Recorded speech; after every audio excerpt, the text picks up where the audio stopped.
The other question I get asked is, what got you into chiropractic in the first place? Well, the simple answer is I had an injury, like most of y'all, and I went to a chiropractor and I got help. The more complicated answer is this is definitely a calling on my life now. That's not what got me into the chiropractic, but that's what's carried me through. So the injury that got me into chiropractic was not so much just one injury, it was multiple built up over time. And I grew up playing sports, and the one in particular that got me was football. Now, football's fun, it's great, love watching it, love playing it, but those of you who played, you know, it's not so much that you don't get injured, it's more of if you play football, you're going to get injured to some extent. You're lucky if you don't get maimed or crippled for the rest of your life. And that can be in so many different ways of how you can actually have that crippling injury. For some people, it can be knee pain. They got hit in the side of the knee, it blew the knee out. For others, it may be back issues that they have. And for me, it was my neck. The injury in my neck, it actually caused quite a bit of damage to my spine. So what had happened whenever I was playing football is I would hit somebody and I would have a sharp stinging pain go down my left arm. And eventually I ended up hitting 3-4 guys maybe at one time, and my whole body went numb one game. And this was my senior year. It's extremely scary whenever you get picked up off the ground and you can't feel your body. But this is basically what that ended up looking like.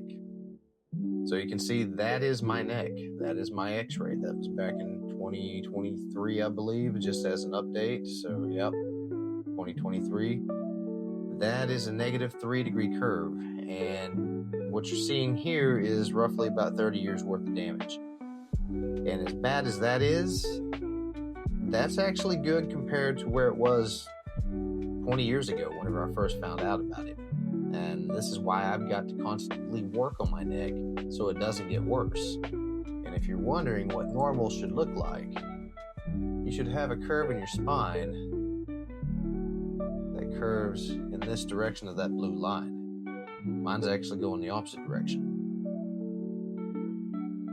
So now that you know that the doctor has a bad neck himself and actually has to keep working on that, and I do, my maintenance is 3-4 times a week. If you come into the office at the right time, you might actually see me working on my neck. And those of you who have seen it, you can attest I do work on my neck consistently. But there are times when I don't work on it as much as I should. And there's times whenever I'm spot on with everything. So everybody's this way. We have ebbs and flows. But the main thing is, this is why I do what I do, is so people don't get to this point in the first place.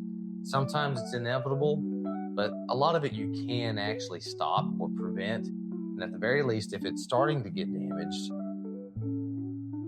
you can work on it, or at least you'll know to work on it so it doesn't get worse. And if you don't know if you have damage or not, best way to see is schedule an appointment, get some x-rays done, and see what your neck or the rest of your spine looks like. It doesn't have to necessarily just be your neck. It could be your low back, your mid back, wherever the issues are. We can find where the issues are, see how bad it is, and then see if we can get you on the road to recovery, or at the very least, keep it from getting worse and increase quality of life.